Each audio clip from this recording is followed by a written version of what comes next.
Hi students, welcome to अड्डा 24/7। आपका बहुत बहुत स्वागत है इस वीडियो में, जिस वीडियो में आज आपको एक ऐसी ट्रिक, ऐसी टिप्स मिलने वाली हैं जिससे आप सितंबर से भी पढ़कर 95% अबव स्कोर कर सकते हैं अपने बोर्ड एग्जाम्स में। देखो, आपके और एक टॉपर के बीच में क्या डिफरेंस रहता है? स्ट्रैटेजी का डिफरेंस रहता है, पढ़ने के तरीके का डिफरेंस रहता है। चीज़ों को जो इम्पोर्टेंट है आप उनको इम्पोर्टेंस ना देकर उन चीज़ों को इम्पोर्टेंस दे रहे हैं जो चीज़ इंपॉर्टेंट नहीं है। तो यहाँ पर कहीं ना कहीं आप क्या कर रहे हैं? आप एक बहुत बड़ी गलती कर रहे हैं जिसकी वजह से यू नीड टू सफर, है ना। आपके बोर्ड एग्जाम्स अच्छे नहीं जा पाएंगे। तो ऐसी कौन सी टिप्स हैं जो आपको फॉलो अप करनी चाहिए? क्या रूटीन फॉलो अप करनी चाहिए अभी से लेकर, अगर मैं आपको पूरा प्लान बताऊं, रोड मैप बताऊं आपको फरवरी तक का, वो क्या होना चाहिए, आज इस वीडियो में मैं आपके साथ डिस्कस करने वाली हूँ। अगर अभी तक आपने लाइक नहीं किया तो जल्दी से लाइक कर दीजिए, शेयर नहीं किया तो शेयर कर दीजिए, बिकॉज आपके जैसे बहुत सारे ऐसे स्टूडेंट्स हैं जिनको इस स्ट्रैटेजी की जरूरत है। सो sharing is caring, do share the video. आगे चलते हैं। क्या सितंबर से पढ़कर भी बोर्ड परीक्षा 2023 में 95% हम ला सकते हैं? कैसे लाएं? What should be the strategy for it? अब बोर्ड एग्जाम्स बेटा यहाँ पर जनरलाइज बताऊंगी मैं, चाहे वो क्लास 10th का स्टूडेंट हो, चाहे वो क्लास 12th का स्टूडेंट हो। क्या स्ट्रैटेजी रहनी चाहिए आपकी, क्या टिप्स रहनी चाहिए जो आपको फॉलो अप करनी है? उसके लिए what you need to do is, यहाँ पर सिर्फ ऐसे बैठ के मैम को निहार कर ये वीडियो को सुनना नहीं है। आपको कॉपी और पेन निकाल कर लेकर आना है और पॉइंट्स लिखने हैं जो मैम आपको बताने वाली है, तभी सफलता हासिल होगी, है ना। थोड़ा सा मेहनत करना पड़ेगा। तो चलिए, अगर यहाँ पे मैं बताऊं, ये जो मंथ चल रहा है that is September, it is a game changer month. जैसे बोलते हैं ना यार, एक game changer score, game changer time, game changer situation, ऐसे ही game changer month. Board exam की तैयारी के लिए जो सबसे इंपॉर्टेंट मंथ रहता है दैट इज सितंबर मंथ। इसमें यूजुअली हाफ ईयरली एग्जाम्स होते हैं बच्चों के, एंड यहाँ पर आपको टाइम भी मिलता है एक बारी जो आप ऑलरेडी 2 महीनों से करते आ रहे हैं उनको अच्छे से रिवाइज करने का और पक्का करने का। मेरे अकॉर्डिंगली सितंबर हमेशा क्या रहता है, गेम चेंजर मंथ रहता है, बिकॉज इस मंथ तक आते आते ना आपको रियलाइजेशन होनी स्टार्ट हो जाती है, अरे यार बोर्ड की क्लास मुश्किल हो जाएगा अगर अब से पढ़ना स्टार्ट नहीं किया। तो सितंबर, अक्टूबर, नवंबर 3 मंथ्स बहुत क्रूशियल हैं जिन पर आपको पूरा ध्यान देना है। देन अगर हम दिसंबर से बात करें तो दिसंबर से आपके प्री बोर्ड स्टार्ट हो जाएंगे, देन दिसंबर जनवरी उसमें निकल जाएगा और फरवरी मार्च में आपके फाइनल एग्जाम्स आ जाएंगे। सो जो मेन 3 मंथ्स हैं आपके पास अभी तैयारी के लिए टाइम है, वो कौन से मंथ्स है? सितंबर, अक्टूबर, नवंबर, जिसमें सबसे इंपॉर्टेंट मंथ क्या है? ये वाला मंथ। अब वो कहते हैं ना, कल करे सो आज कर, आज करे सो अब, पल में पढ़ ले होएंगे, बोहर करेगा कब। तो अभी से ही इस स्ट्रैटेजी को देखकर इसके ऊपर वर्क करना स्टार्ट करना है, ठीक है। तो अभी अगर मैं बताऊं आपको कि टॉपर्स की स्ट्रैटेजी क्या होती है, ऐसा क्या होता है, क्या रूटीन हमको फॉलो करनी चाहिए अब से, अगर मैम हम टॉप करना चाहते हैं, 95% अबव लेकर आना चाहते हैं बोर्ड्स में, तो what should be our strategy? बेटा सबसे पहले stay away from social media, the most important thing. जो तुम्हारे आधे से ज्यादा टाइम खा रहा है ना, जो तुम्हारा सितंबर का मंथ भी खा जाएगा, that is what, that is social media. चाहे वो फेसबुक हो, चाहे वो ट्विटर हो, चाहे वो इंस्टाग्राम हो। अगर 4 रील्स कम देख लोगे तो वो लोग जो रील्स डाल रहे हैं वो डालना बंद नहीं कर देंगे, ठीक है। तो मेक श्योर दैट कि अपना आप ज्यादा से ज्यादा टाइम यहां पर व्यर्थ ना करें। स्पेसिफिकली अगर मैं बात करूं बोर्ड एस्पिरेंट्स की, तो बेटा एक बार अगर हम फोन उठाकर चलाना स्टार्ट होते हैं ना, तो उसका कोई एंड होता ही नहीं है। उसमें 2-3 घंटे निकल जाते हैं और वो टाइम कभी लौट कर नहीं आता वापस, ठीक है। And being a board aspirant आपके लिए बहुत जरूरी है टाइम पर आपका सिलेबस खत्म हो और उसको आप रिवाइज कर पाए, अच्छे से प्रैक्टिस कर पाए क्वेश्चंस के, अच्छे से प्रीवियस ईयर क्वेश्चंस लगा पाए। तो ये सब स्ट्रैटेजीज मैं आपको जो बताने वाली हूं उसमें पॉइंट नंबर 1 डालकर अपनी कॉपी में बोल्ड लेटर्स में लिख लीजिए, that stay away from social media. अब अगर मैं stay away from social media बोल रही हूं, इसका मतलब कि ये बोल रही हूं कि ओवर यूज नहीं करना है, बट दिन में आप आधे घंटे के लिए या 45 मिनट्स के लिए टाइम निकाल सकते हैं। इसमें बिल्कुल भी किताबी कीड़ा नहीं बनना है, ठीक है। सेकंड पॉइंट पर अगर चले, follow fix study hours. Follow fix study hours का मतलब क्या है? एक दिन तो हमको जोश आया, हमने 6 घंटे पढ़ लिया, दूसरे दिन हमको जोश आया, हमने 7 घंटे पढ़ लिया, तीसरे दिन हमने कुछ भी नहीं पढ़ा। तो कंसिस्टेंसी बहुत जरूरी है एक बोर्ड एस्पिरेंट के लिए। एक बात का ध्यान दें, चाहे वो क्लास 10th का बोर्ड हो, चाहे वो क्लास 12th का बोर्ड है, अगर आप कंसिस्टेंट नहीं है, अगर आप फिक्स्ड स्टडी आवर्स से नहीं पढ़ रहे हैं, तो बेटा कामयाबी हासिल नहीं होगी। अपने शेड्यूल में लिख लीजिए कि आपको क्या करना है। अगर आपको टॉपर बनना है तो आपको फिक्स्ड स्टडी आवर्स अपने ढूंढने होंगे, ठीक है, अकॉर्डिंग टू योर कैपेबिलिटी। अगर आप ऐसा सोचो कि आपको कुछ भी नहीं आता है, अभी आपकी पूरी की पूरी साइंस पढ़ी है, या फिर मैं अगर 12th एस्पिरेंट्स के लिए बोलूं अभी फिजिक्स को छुआ ही नहीं है, तो स्टडी आवर्स को बढ़ाना पड़ेगा अकॉर्डिंगली, ठीक है। थर्ड, अगर चले give equal importance to all the subjects. जैसे मम्मी के अगर 2 बच्चे हैं तो दोनों बच्चों को इक्वल प्यार देती है ना मम्मा, ऐसे ही आपको सारे सब्जेक्ट्स को इक्वल प्यार देना है, इक्वल इंपॉर्टेंस देनी है। हाँ, मैं मानती हूँ कोई ना कोई सब्जेक्ट ऐसा होता है जो फेवरेट होता है, जिसको मन करता है बार बार बस वही सारा दिन पढ़ते रहो, बट उसके कारण बाकी सब्जेक्ट्स इफेक्ट होते हैं, ठीक है। जैसे कि अगर मैं 10th में बात करूँ आपकी, 10th में specifically if I talk about, तो आपका सोशल साइंस सपोज करो अच्छा नहीं है, you don't like social science, है ना, आपको साइंस पसंद है बट सोशल साइंस पसंद नहीं है, तो सारा दिन आप साइंस पढ़ते जा रहे हो और लास्ट में जब सोशल साइंस की बारी आई पढ़ने की तो वहां पे आपको प्रॉब्लम हो गई, आपने सारा साल पढ़ाई नहीं करी उसकी। तो ये चीज नहीं करना है। ऐसे ही सिमिलरली अगर मैं 12th एस्पिरेंट्स की बात करूं, आपको केमिस्ट्री अच्छी लग रही है, आपको बायोलॉजी अच्छी लग रही है, बट आप फिजिक्स को इग्नोर मारते चल रहे हो, आप ऐसा सोच रहे हो कि यार छोड़, फिजिक्स को लास्ट में कर लेंगे इंपॉर्टेंट डेरिवेशन, तो फिजिक्स तुमको निगल जाएगी। मैं बता रही हूँ, फिजिक्स तुमको निगल जाएगी अगर तुमने फिजिक्स को इग्नोर किया। इग्नोर नहीं करना, सब सब्जेक्ट्स को इक्वल इंपॉर्टेंस देनी है। नेक्स्ट अगर बात करें notes making habit, the most important thing. अभी कुछ लोग ना ऐसे कहते हैं इधर से नोट्स ले लो, उधर से नोट्स ले लो और पढ़ लो, काम हो जाएगा। पर मैं ये चीज बोलूंगी, जब तक आप अपने खुद के हाथ के नोट्स नहीं बनाओगे, आपको किसी के पढ़ाए या पढ़े हुए नोट्स समझ में नहीं आ सकते हैं। अगर आपने किसी से नोट्स बोरो किए हैं, अगर आपका सोर्स सेम है, आप सेम टीचर से पढ़ रहे हैं, देन भी मैं ये इमेजिन कर सकती हूँ कि शायद आपको समझ में आ जाए। बट मैं अपना पर्सनल बताऊं तो बेटा नोट्स मैं हमेशा अपने खुद के बनाती थी, और ऐसा जरूरी नहीं है। अब आप बोर्ड एस्पिरेंट हैं, पहले जब हम छोटी क्लासेस में होते थे तो हमारी आदत होती थी डेकोरेट कर करके लिखने की, अंडरलाइन कर करके लिखने की। अरे यार, अभी ऐसा जरूरत नहीं है कि आप एकदम बिल्कुल अंडरलाइन कर करके लिख रहे हैं। नोट्स में स्पेसिफिकली अगर 2-3 चीजें बोलूं, नोट्स में क्रिस्प नोट्स होने चाहिए, ऐसा नहीं कि फजूल इतना लिखा पड़ा है। डायग्राम्स को अच्छे से बनाओ, डायग्राम्स की एकदम क्लैरिटी होनी चाहिए। देन नोट्स को एकदम टाइट करके मत लिखो। कुछ बच्चे ऐसे होते हैं जो बहुत कंजूसी करते हैं पेपर बचाने में। पेपर को वेस्ट नहीं करना चाहिए, बट उसको यूटिलाइज तो करो यार प्रॉपरली। ऐसा अगर मैं बोलूं, ये आपका कॉपी है, 2 पेजेस है, ठीक है, ये कॉपी के 2 पेजेस हैं, तो यार लिखो ना, मतलब थोड़ा तो स्पेस देकर लिखो। कई बच्चे पता क्या करते हैं यार, और जब आप इस टाइप के नोट्स दोबारा पढ़ने बैठोगे ना, आपको खुद को पल्ले नहीं पड़ेंगे, ये मैं बता रही हूँ आपको, है ना। आपको खुद को समझ में नहीं आएगा ये क्या लिखा है मैंने, यार मुझे ही नहीं समझ में आ रहा, मैंने खुद ही तो लिखा था। तो फिर नोट्स ऐसे बनाओ जो बाद में पढ़ो तो एकदम फटफट से उसको रिवाइज कर सको, टाइम ना लगे उसको दोबारा से समझने में। क्लियर होने चाहिए आप अपने नोट्स को लेकर। अगर कोई टीचर से आपने कोई लेक्चर पढ़ा, सपोज आपने मेरे से कुछ पढ़ा, है ना, और मैंने आपको नोट्स बनवाए, नोट्स बनवाते टाइम बेटा थोड़ी स्पेस एक टॉपिक के बाद जरूर से लीव करा करो, और कोशिश करा करो उस टॉपिक को आप अपनी लैंग्वेज में समराइज करो। जब आप चीज़ों को रिवाइज कर रहे होते हो तो वो चीज़ सबसे इंपॉर्टेंट रोल प्ले करती है। सो अभी से अगर आप ये सब चीज़ें स्टार्ट करोगे करना, तो 95% क्या 98% भी दूर नहीं है। नेक्स्ट अगर बात करें बेटा, follow right study material, the most important thing. A lot of people do this thing कि बहुत सारी बुक्स ले आए, मैम रेफरेंस बुक बता दो फिजिक्स की कौन सी फॉलो करें। मैम हमने तो ना एस.सी. गुप्ता भी ले ली है, मैम हमने प्रदीप भी ले ली है, मैम हमने एनसीईआरटी फिंगरप्रिंट्स भी ले ली है, मैम एच.सी. वर्मा भी ले ली है। मैम अब क्या करें मैम, एग्जाम्पल ही समझ नहीं आ रहे एनसीईआरटी के।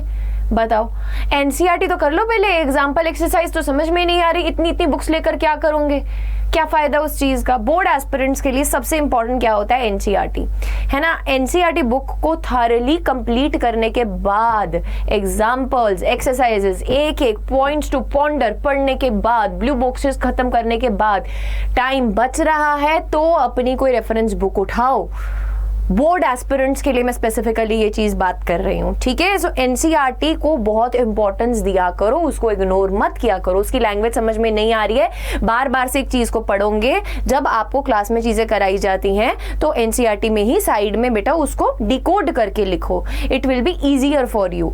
बाकी लोगों की भावना, बाकी लोगों की बातों में भय मत जाओ, है ना, कि ये भी ले लो, वो भी ले लो, ये बुक भी ले लो, वो बुक भी ले लो। नथिंग इज रिक्वायर्ड मच, ठीक है। नेक्स्ट आ जाओ, मस्ट डू। मस्ट मतलब मस्ट, इसके बिना जाओगे तो प्रॉब्लम होगी ही होगी। अब एक बात आती है कि मैंने आपको क्लास 12 में कूलम फोर्स पढ़ा दिया, या आपने क्लास 10th में करंट इलेक्ट्रिसिटी पढ़ लिया। अब आपको पता ही नहीं उसके ऊपर क्वेश्चन कैसे आ रहे हैं, तो कैसे सॉल्व करोगे बोलो। टाइप्स ऑफ क्वेश्चन देखने जरूरी है, और टाइप्स ऑफ क्वेश्चन कहाँ से देखना है, प्रीवियस ईयर क्वेश्चंस में से, उस पर्टिकुलर चैप्टर में से प्रीवियस ईयर में कौन कौन से क्वेश्चंस पूछे गए हैं एक टॉपिक को करके, उसके साथ के साथ अपने प्रीवियस ईयर क्वेश्चन सॉल्व करो। अगर टॉपिक वाइज नहीं कर सकते तो चैप्टर वाइज एटलीस्ट ये चीज फॉलो अप करो कि जैसे ही एक चैप्टर कंप्लीट होता है उसके प्रीवियस ईयर क्वेश्चन साथ के साथ लगाओ, ताकि आपको पता चले कि बोर्ड एग्जाम्स में एक्चुअली क्या आता है, इस टॉपिक को किस तरीके से पूछा जाता है। हमको अगर ये 3 मार्क्स का आ रहा है, 4 मार्क्स का आ रहा है, तो हमको कितना इसको अटेम्प्ट करना पड़ेगा। दैट इज मस्ट, है ना, that is must for all the board aspirants की प्रीवियस ईयर क्वेश्चन 5 से 10 साल के आपको लगा कर जाने हैं, और डिलीटेड टॉपिक्स जो है उनके क्वेश्चंस आप स्किप कर सकते हैं। नेक्स्ट आ जाइए आगे, sample papers at least 10 years. Again the thing is, जब आपका सिलेबस हो जाता है ना, सैंपल पेपर्स लगाने मस्ट होते हैं। जब by the end of the year की अगर मैं बात करूं, जैसे अब आप आ जाओगे जनवरी फरवरी के टाइम पे आ जाओगे, उस टाइम पर according to this road map जो मैं दे रही हूं बेटा, sample papers is the key to success. ऐसा माना जाता है कि जो स्टूडेंट सारा साल भी कुछ नहीं करता, वो प्रीवियस ईयर क्वेश्चन और सैंपल पेपर लगा कर भी चला जाएगा ना, तो भी वो बहुत अच्छा स्कोर कर लेता है। तो सैंपल पेपर तो अभी से खरीद के रख लो, जिसमें आपको आइडिया मिले कि अगर आपका पूरा सिलेबस जब कंप्लीट हो जाए तो आप अगर पेपर देने बैठे हो, एक पेपर को पूरा बैठकर सॉल्व करो, आपको पता चलेगा कि कौन कौन से सब्जेक्ट में आप किस किस टॉपिक्स में वीक हो, आपको कहां से दोबारा पढ़ने की जरूरत है, कहां कौन से कंसेप्ट को दोबारा रिवाइज करने की जरूरत है। So this is also a very important point, ठीक है, this is also a very important point. Then is know your syllabus in detail. अब कुछ ऐसे लोग जिनको सिलेबस ही नहीं पता, शुरू हो गए पढ़ना, थोड़ा 2 क्वेश्चन इधर से पूछ लिया, 2 क्वेश्चन फोन पे पूछ लिया, अरे भाई इंपॉर्टेंट बता दे। तो यार आपको क्यों नहीं पता आपका सिलेबस क्या है? आपको पहले आपका सिलेबस पता होना चाहिए। पता चले जो डिलीट हो चुका है टॉपिक बोर्ड क्लास में, आप बोर्ड के पेपर में आपको आना ही नहीं है उस टॉपिक में से, आप वो भी पढ़ते जा रहे हो, टाइम वेस्ट करते जा रहे हो। तो एक बोर्ड एस्पिरेंट के लिए, चाहे वो क्लास 10th का बोर्ड है, चाहे वो क्लास 12th का बोर्ड है, बहुत इंपॉर्टेंट है क्या ये जानना कि उसका सिलेबस क्या है, उसमें डिलीटेड टॉपिक्स क्या हैं, उस सिलेबस को कंप्लीट करने की अप्रोच क्या रहनी चाहिए। ऐसा नहीं है कि सेकंड चैप्टर पहले स्टार्ट कर दूंगी तो फर्स्ट चैप्टर पढ़ा ही नहीं, नहीं, आपको प्रॉपर एक फॉर्मेट में चलना पड़ता है। सो ये सब चीजें बहुत इंपॉर्टेंट है। ये सब चीजें अगर आपने स्टार्ट नहीं किया बेटा, आज से भी अगर आप इन स्ट्रैटेजीज को फॉलो करते हो, these are the topper strategies, अगर आप इन स्ट्रैटेजीज को फॉलो करते हो देन यू कैन अचीव इससे भी ज्यादा परसेंटेज ऑफ नंबर, है ना, 95% से भी ज्यादा नंबर आप अचीव कर सकते हो। नेक्स्ट इज 95% अबव लाने के 95% अबव लाने के क्या क्या जो फैक्टर्स हैं वो आपको फॉलो करने चाहिए। देखो सबसे पहला ये, can anybody decode in the chat box कि ये क्या कर रही है, बताओ ये क्या कर रही है। Can anybody decode dream, she is dreaming, है ना। आपको सबसे पहले एक सपना देखना पड़ेगा, ड्रीम इज इम्पॉर्टेंट, है ना। ख्वाब देखना पड़ेगा कि मैं बोर्ड में टॉप करना चाहता हूँ, मैं बोर्ड में 95% से अबव लेकर आना चाहता हूँ। अगर आपका ड्रीम ही नहीं है ना यार, अगर ख्वाब ही नहीं है तो उन ख्वाबों के लिए आप काम कैसे करोगे। ख्वाब देखना बहुत जरूरी है। सो ड्रीमिंग इज इम्पॉर्टेंट, है ना। सो ड्रीमिंग इज इम्पॉर्टेंट। इसमें अगर मैं यहाँ पे बात करूँ, what is this, what does this means, dream हो गया, ड्रीम के बाद क्या, ये अब अपने सिर पर इतनी सारी बुक्स लेकर बैठी है, क्या इसको ये सारी बुक्स पढ़नी है? नहीं, आपको क्वालिटी पर फोकस करना है, ठीक है। ये जो टाइम है बेटा आपका सितंबर से लेके फरवरी तक का, अगर मैं बताऊं, this is a very crucial time. इसमें आपको प्रॉपर तरीके से अगर नहीं चलोगे तो प्रॉब्लम होगी। तो क्वालिटी इज इम्पॉर्टेंट। ऐसा जरूरी नहीं है कि सब करो, क्वालिटी वाली चीजों को उठाओ और उसको तरीके से करो, ठीक है। So quality is important. Next is not extreme, just consistent, very important factor एक बोर्ड एस्पिरेंट के लिए। कंसिस्टेंट रहना बहुत इंपॉर्टेंट है। अगर आप कंसिस्टेंट नहीं है ना किसी चीज को लेकर, आपने आज पढ़ा, कल नहीं पढ़ा, फिर परसों पढ़ा, फिर उसके बाद नहीं पढ़ा, तो बेटा वो जो आप ऐसा ब्रेक लेते चल रहे हो ना 2-2 दिन बाद, तो आपको पिछली चीजें भी अल्टीमेटली भूलती जाएंगी और जो पढ़ा है उसका कुछ फायदा ही नहीं होगा। फिर दोबारा से स्क्रैच से स्टार्ट होना पड़ेगा। कब? दिसंबर जनवरी में। फिर आप चिल्लाओगे मैम 1 शॉट दे दीजिए, 1 शॉट दे दीजिए। और मैं यहाँ पे बता रही हूँ, जो बच्चा सारा साल पढ़ता है और जो बच्चा एंड में पढ़ता है उसमें बहुत अंतर होता है। बिकॉज आजकल जो पेपर आता है बोर्ड एस्पिरेंट्स का, चाहे 10th का हो चाहे 12th का हो बेटा, उसमें एक चीज़ दिमाग में डाल के चल लो कि पहले का जो लेवल होता था और अब का जो लेवल होता है उसमें ज़मीन आसमान का फ़र्क है। अब वाली जो अप्रोच रहती है वो वाला बच्चा नहीं जीत सकता उस पेपर में जो रट्टा मार के जाता है। नहीं, रट्टा तोता वाला बच्चा नहीं जीत सकता। उसको कंसेप्ट की नॉलेज होनी चाहिए। कंसेप्ट की नॉलेज कभी भी आपको एक दिन में नहीं आ सकती। आपको कंसिस्टेंट होना पड़ता है, रेगुलर होना पड़ता है उस चीज के लिए, ठीक है। तो कंसिस्टेंसी एंड रेगुलर होना मैटर करता है। Then find your passion. आपको पढ़ने का पैशन होना चाहिए। जैसे गाना सुनने का पैशन है ना, कोई मूवी आई नहीं है ना, कोई मूवी आई नहीं, डॉक्टर स्ट्रेंज है ना, उसके रिलेटेड कोई मूवी आई, आपको थॉर, इन सब का पैशन है, आपको देखने का मन करता है ये मूवीज, है ना। बट पढ़ाई का पैशन क्यों नहीं है? पढ़ाई का भी पैशन होगा तो आराम से आपका सिलेबस भी कंप्लीट होगा, नंबर भी आएंगे। पैशन होना अंदर से जरूरी है। अगर किसी चीज का हमको पैशन नहीं है ना तो कुछ अचीव ही नहीं कर सकते हम, ठीक है। सो make sure that these all things with smart work अगर आप फॉलो अप कर रहे हो तो आपकी नैया पार हो जाएगी, ठीक है, आपकी नैया पार हो जाएगी। देन अगर मैं बात करूं, बहुत सारे स्टूडेंट ऐसे होते हैं, स्पेसिफिकली बोर्ड एस्पिरेंट्स ऐसे होते हैं जो बार बार एक चीज बोलते हैं कि मैम मोटिवेटेड फील नहीं कर रहे हैं हम, we are not feeling motivated. बेटा ये जो मोटिवेशन आती है ना, ये पता है कहाँ से आती है? अगर आप खुद को चैलेंज करते हो, आप खुद को चैलेंज करो, उस चैलेंज को अचीव करो, उसका रिजल्ट देखो, रिजल्ट देखकर ऑटोमेटिकली मोटिवेशन आएगी। अगर आप खुद को चैलेंज नहीं करोगे, उसको अचीव नहीं करोगे, उसका रिजल्ट नहीं देखोगे, बेटा you will never feel motivated. हाँ, यू कैन फील मोटिवेटेड अगर आप सिंपली यूट्यूब पर जाकर सर्च करोगे मोटिवेशन फॉर बोर्ड एस्पिरेंट्स, भर भर के वीडियोस आ जाएंगी। उसको अभी देखोगे, 10 मिनट के बाद फिर से वही हाल हो जाएगा। उसका क्या फायदा? वैसी मोटिवेशन का क्या फायदा? कोई यूज नहीं वैसी मोटिवेशन का। मोटिवेशन हमेशा अंदर से आती है, आग हमेशा अंदर से चलती है। कुछ अब देखो, एक स्पेसिफिकली कैटेगरी अगर मैं बात करूँ, एक स्टूडेंट्स इस कैटेगरी की भी होते हैं जिनको अगर हम धत्कारते हैं ना यार कि तू तेरे बस की नहीं है, तू नहीं कर सकता या कर सकती, तो वो कर दिखाते हैं वो चीज़, है ना। तो अब तुमको जानना है कि तुम कौन से कैटेगरी के स्टूडेंट्स हो। क्या तुमको मोटिवेशन किसी और से चाहिए या तुम्हारे खुद के अंदर से ही वो मोटिवेशन आ सकती है? This is all in your hand, this is all in your head. यहाँ दिमाग से, यहाँ से स्ट्रॉन्ग फील करना है। बोर्ड एस्पिरेंट के लिए मेंटली स्टेबल होकर पढ़ना बहुत जरूरी है, ठीक है, बहुत जरूरी है। देन बेटा आपको कोई ईयरली या मंथली टारगेट सेट नहीं करना है, आपको वीकली टारगेट सेट करते चलना है। वीकली टारगेट सेट करते चलो। और वीकली टारगेट में भी अगर मैं बात करूं, वीक में 7 डेज हैं, डिवाइडेड इनटू द 2 पार्ट्स 4 और 3। आप 4 और 3 के सेट में इस 7 दिन को डिवाइड कर दो और 4 दिन में आप मेजर सब्जेक्ट्स पढ़ो और 3 दिन में उन्हीं की रिवीजन करो, ठीक है। इस तरीके से यू डिवाइड योर शेड्यूल।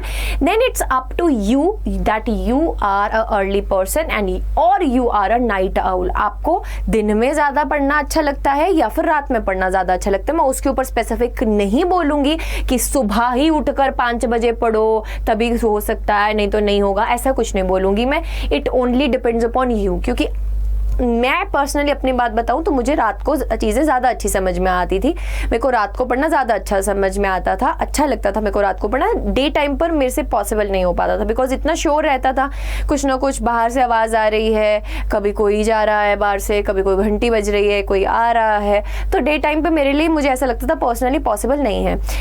रात को मैं अच्छे से पढ़ पाती थी। अब आपको अपना शेड्यूल किस हिसाब से सेट करना है। अगर तो आप रेगुलरली स्कूल जा रहे हैं, then take off on Saturdays. Saturday Sunday you have 2 days. जितना आपका वीक का रहता है आप उसको सैटरडे संडे अच्छे से रिवाइज कीजिए। एंड एक हैबिट अपनी पक्का अपने शेड्यूल में डाल लेना, लिख कर डाल लो, है ना। ऐसे वर्बली भी नहीं, दिमाग में नहीं, लिख लो कि हर चीज को लिख लिख कर प्रैक्टिस करना है।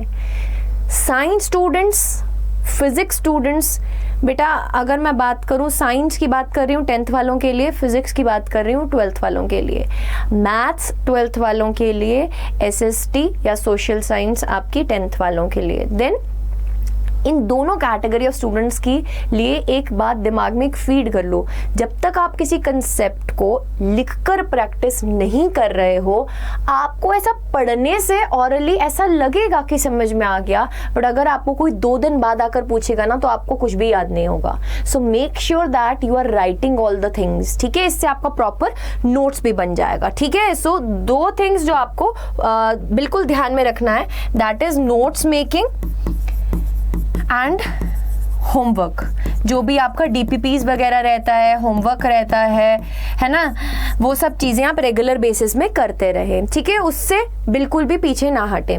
और इसी प्रिपरेशन में अगर आपको ऐसा लगता है कि आप हमारा साथ चाहते हैं तो बेटा यहाँ पर आपके लिए डिफरेंट कोर्सेज लॉन्च किए गए हैं। अगर मैं क्लास 12th एस्पिरेंट्स की बात करूँ तो यहाँ पर आपके पास 3 कोर्सेज हैं। कॉमर्स के लिए कॉमर्स का कोर्स है, साइंस वाले स्टूडेंट्स के लिए साइंस का, आर्ट्स वाले स्टूडेंट्स के लिए आर्ट्स का।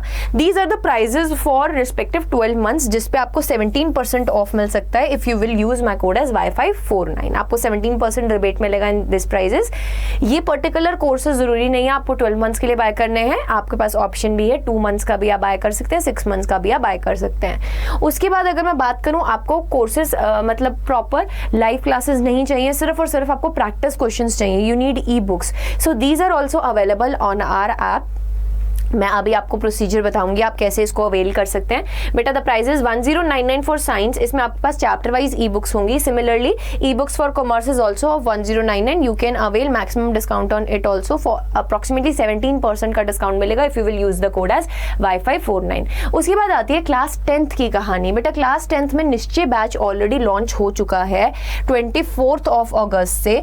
आप अगर यहाँ पर एनरोल करना चाहते हैं, हमारे स्टार फैकल्टी से पढ़ना चाहते हैं, Nidhi ma'am, Gagan sir, Kanishka ma'am, Shipra ma'am, Raghavendra sir, इनसे आप पढ़ना चाहते हैं तो आप इसमें एनरोल कर सकते हैं। बिकॉज 10th का जो बोर्ड होता है ना, वो फर्स्ट बोर्ड होता है हमारी लाइफ का और वो बहुत क्रूशियल होता है। उसमें अगर मैं बात करूं तो जब हम एडमिशन हमारी 10th में एंट्री होती है ना, तो वो फीलिंग ऐसा सिर पे ऐसा घूमती रहती है, यार बोर्ड क्लास है, बोर्ड क्लास है, बोर्ड क्लास है। तो उसमें टाइम से एडमिशन लेना, पढ़ना, सिलेबस कंप्लीट करना और वो चीज़ें पढ़ना जो पेपर पॉइंट ऑफ व्यू से इंपॉर्टेंट है, वो सिर्फ एक प्रॉपर आपको गाइड या एक टीचर ही बता सकता है। So you can enrol in this Nishchay batch by using the code Y549 of your physics को और मैम कोड। जैसे ही आप ये कोड यूज करेंगे, द प्राइस इज ऑफ 4399, इस पे आपको ऑफ मिलेगा 17%। कैसे मिलेगा अभी मैं दिखाऊंगी।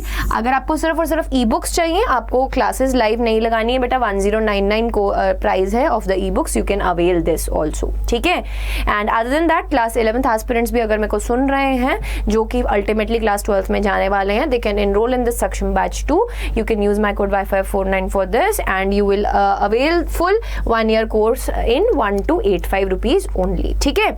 अभी मैं आपको जल्दी से बता देती हूँ, अगर अभी तक लाइक नहीं किया, शेयर नहीं किया, लाइक शेयर कर दो, कमेंट जरूर करके बताना कि कैसी लगी आपको strategies, and subscribe the channel for all the upcoming videos. Let me tell you फटाफट से कि आप ये कोर्स को कैसे अवेल कर सकते हैं। बेटा आप सिंपली यहाँ पे टाइप करेंगे गूगल पर जाके Adda 24/7, once you click on it, all courses के अंडर जाएंगे। ऑल कोर्सेज में स्कूल K-12 कैटेगरी में आप क्लास 10th पर क्लिक करेंगे। क्लास 10th पर क्लिक करेंगे तो CBSE क्लास 10th पर जैसे ही आप क्लिक करेंगे आपके सामने ये बैच आ जाएगा, निश्चय बैच। इसमें बेटा what you need to do is, जैसे ही आप बाय नाउ पे क्लिक करेंगे आपको एक कोड फीड करना पड़ेगा। This is a cheat code which can help you to achieve this course at minimal price. जैसे ही Y549 आप अप्लाई करेंगे तो बेटा Y549 अप्लाई करने के बाद पूरे साल की प्राइस आपकी 3651 रुपीज हो जाएगी, ठीक है। अगर मैं पर सब्जेक्ट भी प्राइस बोलूं तो वो कम पड़ रही है, बहुत कम पड़ रही है, जिसमें आपको सारे सब्जेक्ट्स की कवरेज मिल रही है with E books. So 3651 is the price for this. इसका लिंक डिस्क्रिप्शन बॉक्स में भी डलवा दिया जाएगा। प्रोसीजर मैंने ऑलरेडी बता दिया है। कोड क्या यूज करना है बेटा, Y549 यूज करना है। अदर देन दैट अगर आप क्लास 12th एस्पिरेंट्स हैं तो क्लास 12th एस्पिरेंट्स क्या कर सकते हैं, स्कूल K-12 कैटेगरी की जाके CBSE बोर्ड्स में यहाँ पे साइंस कोर्स के लिए अप्लाई कर सकते हैं। यहाँ पे द प्राइस इज अगेन 9999, जिसपे आपको ऑफ मिल सकता है अगर आप यहाँ पर भी कोड लगाएंगे। कौन सा? Your physics code ma'am army code Y549 apply कीजिए। It will cost you approximately 8 to 99 rupees only. अब 12th का बोर्ड का जो प्राइस है और 10th के बोर्ड के प्राइस में हमने कुछ डिफरेंस रखा है। वो क्यों? क्योंकि 12th के बोर्ड में सिलेबस भी ज़्यादा रहता है ना। एंड यहाँ पर प्राइस में बेटा इसमें हम CUET की आगे एंट्रेंस की भी आपकी तैयारी करवा रहे हैं, इसमें वो चीज़ें इंक्लूडेड है ना। MCQ बेस्ड क्लासेस भी लगेंगी आपकी इसमें, तो that is why the price is this, ठीक है। Otherwise go for the respective courses, links are available in the description box. Don't forget to like, share, subscribe and do comment in the comment section कैसी लगी tips. Till then stay tuned, जुड़े रहिए हमारे channel के साथ, अड्डा school channel के साथ। And bye bye all of you and take care.